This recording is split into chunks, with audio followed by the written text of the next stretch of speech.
Assalamu alaikum wa rahmatullahi wa barakatuh. Alhamdulillahi rabbil alamin, wassalatu wassalamu ala rasulillah, amma ba'du.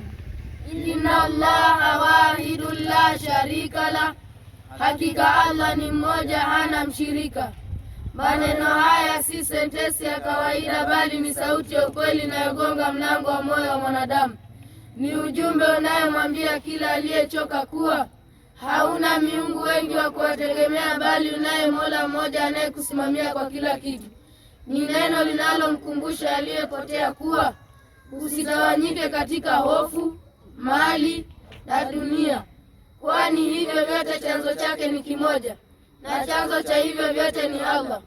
Katika maisha ya leo, watu wengi wamechoka, wamebeba mizigo ya matatizo, wamevunjika moyo kwa sababu ya wanadamu wenzao, wameumizwa na waliowategemea. Kisha sentensi hii inasimama kimya kimya na kusema, Mwenyezi Mungu ni mmoja, hana mshirika.